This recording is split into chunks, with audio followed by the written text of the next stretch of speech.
प्रातः स्मरणीय चारों दादा गुरुदेव के चरणों में कोटि सा वंदन। केवल धाम तीर्थ प्रेरिका प्रवर्तनी महोदया आगमज्ञ परम पूज्य गुरुदेव श्री के चरणों में कोटि सा वंदन। मम जीवन उद्धारिका संग स्नेह वारिधि प्रवचन प्रवीणा अमरावती में विराजित परम पूज्य गुरुदेव श्री के चरणों में कोटि सा वंदन। उपस्थित धर्म प्रेमी बंधुओं, माताओं एवं बहनों, अनादिकाल की अनंत यात्रा में हमारी आत्मा कर्म की वशीभूत होकर नानाविध गतियों में परिभ्रमण कर रही है और इस कर्म को तोड़ने के लिए धर्म का सहारा लेना अत्यंत आवश्यक है। कर्म हमारे प्रति पर प्रतिक्षण बनते चले जा रहे हैं। एक भी क्षण ऐसा नहीं है, एक भी पल ऐसा नहीं है जहां कर्मों का बंधन ना हो रहा हो। प्रति क्षण प्रति पल कर्म बंध रहे हैं, पर कितने कर्मों का बंध हो रहा है? कितने कर्म का बंध हो रहा है? 8 कर्मों का बंध नहीं होता। कर्म तो 8 है, पर प्रतिपल कितने कर्मों का बंध हो रहा है? कितने कर्मों का? 7। तो कौन से कर्म है जो प्रति क्षण नहीं बनता है? आयुष्य कर्म। वो क्यों नहीं बनता है? एक ही बार बनता है, 2 बार नहीं बनता। नहीं बनता क्या? और एक बार बनने के बाद में परिवर्तन होता है कि नहीं होता है? और बाकी कर्म बनने के बाद में परिवर्तन होता है। यानी शुभ कर्म बांधे हैं तो अशुभ में परिवर्तन हो सकता है। एक क्षण पहले आपने शुभ कर्म बांधा और दूसरे क्षण उस शुभ कर्म को अशुभ में परिवर्तन कर सकते हो। शुभ कर्म को अशुभ कर्म में ट्रांसफर कर सकते हैं और अशुभ कर्म को भी शुभ कर्म में ट्रांसफर कर सकते हैं। चाहे तो मतलब आप नहीं चाहते हो, चाहते तो सभी हैं। तो चाहते हैं तो अपने भाव ऐसे क्यों नहीं आते थे? आप चाहते भी हो और करते भी नहीं हो, तो दोहरा कैसे हो गया? अगर आपने चाह लिया कि आज मुझे एक आसना करना है, संकल्प हो गया, तो करते हो कि नहीं करते हो? करते हो ना। आपने चाह लिया मुझे डॉक्टर बनना है, तो बनते हो कि नहीं बनते हो? पुरुषार्थ करते कि नहीं करते? आपने चाह लिया आज मुझे दुकान में जाना है, तब जाते हो कि नहीं जाते हो? चाहते ना। तब चाहते हो, करते हो, तो ये क्यों नहीं चाहते? क्यों नहीं चाहते? या तो चाहते नहीं है या तो करते नहीं है। दोनों में से एक बात है। श्रद्धा नहीं है, पूरी श्रद्धा नहीं होती। किसके प्रति? अपने आप के प्रति कि भगवान के प्रति? किसके प्रति श्रद्धा नहीं है? सही श्रद्धा तो होती नहीं भगवान के प्रति। झूठ श्रद्धा होती है। सही श्रद्धा हो जाओ तो फिर वो रास्ता तो मिल ही जाए। आपको पता है आपकी श्रद्धा सही नहीं, तो सही क्यों नहीं करते फिर? हो नहीं पाती। वो क्यों नहीं पाती है? जब आपको आपकी कमी आपको पता चल रही है, तो उस कमी को दूर करने का पुरुषार्थ आप ही को करना है। क्योंकि आपको ये पता है कि मेरे से नहीं हुई है, तो कहाँ कहाँ कमी है इसको खोजो और पुरुषार्थ करो और आगे बढ़ते जाओ। और पुरुषार्थ ही नहीं होता क्योंकि आपकी कमजोरी है। कमजोरी है तभी तो आगे नहीं बढ़ रहे हैं आप भी। पुरुषार्थ क्यों नहीं होगा? अगर आप संकल्प और दृढ़ता कर ले तो पुरुषार्थ जरूर होगा। आपने पुरुषार्थ किया ना कि मुझे व्याख्यान सुनने आना है, तो आप आए कि नहीं आए? संकल्प रहा ना मुझे व्याख्यान सुनना है, तो यहाँ पुरुषार्थ किया ना, बस वैसे ही पुरुषार्थ करना है। वैसा पुरुषार्थ कर लिए तो निश्चित रूप से आप सफल हो सकते हैं। तो कमजोरी किसकी है? हमारी स्वयं की है। अपनी कमजोरी को हम स्वयं ही दूर करेंगे। कोई दूर कर सकते हैं कि अपनी कमजोरी को? नहीं कर सकते हैं। तो अपने को पता है पुरुषार्थ हम नहीं कर पा रहे हैं, तो कमजोरी मेरी है, तो उस कमजोरी को दूर हमको स्वयं को करना पड़ेगा। मोक्ष में जाना है तो मोक्ष में जाने के लिए क्या क्या चाहिए, उसको इकट्ठा अपने को ही करना ही पड़ेगा। तो अपने को मोक्ष में जाना है या धर्म करना है, कर्म को नहीं बांधना है, तो पुरुषार्थ किसको करना पड़ेगा? स्वयं को करना पड़ेगा। तो 7 कर्म अपने सतत बनते जा रहे हैं। आप व्याख्यान में बैठे हो तो भी बंद रहे कि नहीं बंद रहे? बंद रहे। आप मंदिर में पूजा कर रहे हैं तो, दुकान में बैठे हो तो, चौके में काम कर रहे हैं तो बंद रहे। यानी हर जगह हर क्षण 7 कर्मों की स्थिति हमारी बनती जा रही है। पर वो ये 7 कर्म शुभ बन रहे कि अशुभ बन रहे? उसका तो पता नहीं लगता। पता लगता है। आपके भाव जैसे होंगे उसके हिसाब से कर्म बनता है।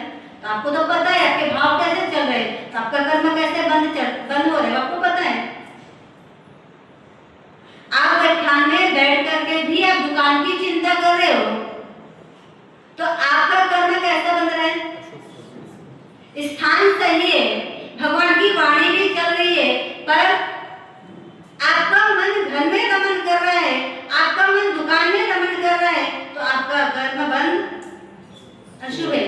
कोई व्यक्ति सुबह सुबह नहाए और नहाते नहाते अंगूठी खुल गई तो आपने एक साइड में रखा और यहाँ व्याख्यान में आए समय लेकर के बैठ गए, और जैसे ही समय के लिए करे नहीं बनते मुझे, और तुरंत याद आया मैं बाथरूम में अंगूठी को छोड़ करके आ गए। अब क्या होगा बताओ? अब क्या होगा? मन में समय में मन लगेगा? भगवान की वाणी सुनने में मन लगेगा? नहीं लगेगा। जब भगवान की वाणी सुनने मन बैठे सही स्थान में, सुन भी सही स्थान है, पर मन कहीं और रमन कर रहा है, तो यहाँ पर अच्छा स्थान अच्छा वातावरण भी आपको अशुभ कर्म का बंध करा रहा है। क्यों? क्योंकि आपका मन अशुभ में चल रहा है। तो यहाँ पर 7 कर्मों का जो बंध हो रहा है वो अशुभ में हो रहा है, शुभ में नहीं हो रहा है। और अगर आप टीवी देखने बैठे हो, पिक्चर में चले गए, पिक्चर देख रहे हो, और पिक्चर देखते देखते आपका मन नहीं लग रहा है, कहाँ पिक्चर देखने के लिए आ गया मैं, अच्छा होता भगवान की वाणी सुनने के लिए व्याख्यान में चले जाते तो अच्छा रहता। पर क्या होता वहां पर? वातावरण कैसा था? अशुभ था। वातावरण अशुभ था। जो सुन रहे हैं वो भी कैसा है? अशुभ है। और साथ में क्या हो रहा है? परिणाम शुभ। तो स्थान से शुभ अशुभ कर्म का बंध नहीं होता, आपके भावों के द्वारा शुभ अशुभ कर्म का बंध हो रहा है। तो सतत 7 कर्मों का बंध हमारी आत्मा कर रही है, पर कैसा करना चाहिए, किस प्रकार से करना चाहिए, कैसे भाव लाना चाहिए, किस प्रकार से लाना चाहिए? शुभ भाव लाना चाहिए, अशुभ भाव नहीं लाना चाहिए। चाहे स्थान अच्छा हो चाहे स्थान खराब हो, पर भाव में हमेशा क्या होना चाहिए?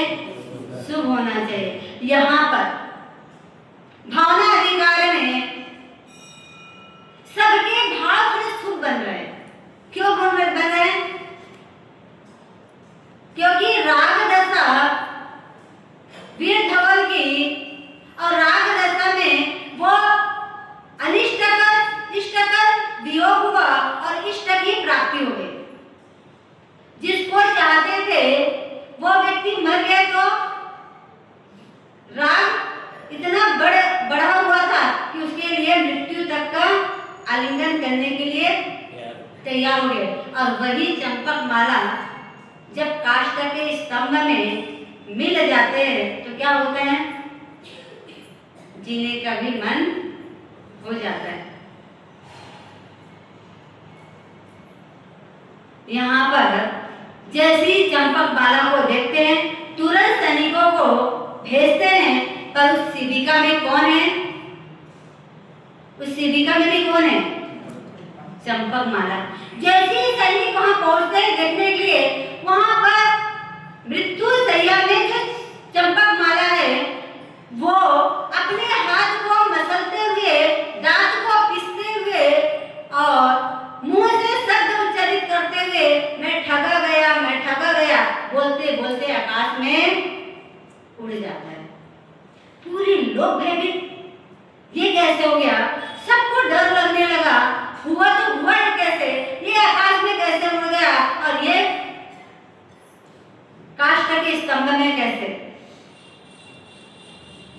महाराजा वीर धवन ने चंपक माला से पूछते हैं, आप इस काष्ठ के स्तंभ में कैसे आ गए, आपके गले में ये मोतियों की माला कहां से प्राप्त होगी, आपके शरीर में ये चंदन कैसे लग गए हैं, हमारी जिज्ञासा का समाधान करो।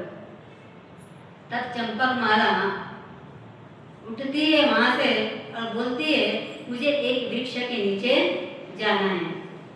पास में ही एक वृक्ष था, वहां पर चंपक माला जा करके बैठती है और कहती है, आपको तो पता है मेरा दाहिना नेत्र फड़क रहा था, मुझे आप सुगंध की कहीं ना कहीं सूचन थी, तो मैं इधर उधर घूमने के बाद में जब मैं आकर के सो गई, निद्रा नहीं हुई, उसी बीच में एक व्यक्ति आया और मेरा अपहरण करके मुझे जंगल में लेके चले गया। वो मुझे जंगल में छोड़ करके चला गया। वो जंगल इतना भयानक था, सब तरफ से वातावरण तो सुगंधित था क्योंकि चंदन के वृक्ष लगे हुए थे, पर कहीं पर शेर के, कहीं पर बाघ के, तो कहीं पर अन्य प्राणी की आवाज सुनाई मुझे दे रही थी। मैं अंदर से कांपने लगी, मैं कहां पहुंच गई, मैं कहां आ गई और इस व्यक्ति ने मेरा अपहरण क्यों कर लिया है। और ऐसा सोचते सोचते मैं एक दिशा में आगे बढ़ने लगी, चलती जा रही थी, चलती जा रही थी, चलती जा रही थी और अचानक एक सुंदर मंदिर मुझे दिखाई दिया। मैं वहां गई, लांछन देखी तो वृषभ लांछन को देख करके विश्वास हुआ कि आदिनाथ भगवान के प्रतिमा है और मेरी सारी थकान दूर हो गई। मैं भगवान की भक्ति में जुड़ गई, भगवान से प्रार्थना करने लग गई। कई बार हमारे साथ भी ऐसा होता है, जब हम कालीनाथ तीर्थ चढ़ते हैं तो हफ्ते हफ्ते हफ्ते चलते हैं, चलते चलते थक जाते हैं। कई बार तो ऐसा आता है आधे से ही लौट जाए, पर किसी ने सहारा दे करके वहां पहुंचाते हैं और जाने के बाद जैसे ही परमात्मा के दर्शन होते हैं, क्या होता है, पूरी थकान दूर हो जाती है, मिट जाती है। बस यही स्थिति उस चंपक माला की हो गई। पूरी थकान भूल गई, पूरी चीज भूल गई कि मेरे साथ क्या कष्ट हुआ, कैसी परिस्थिति बनी, कैसा क्या हुआ।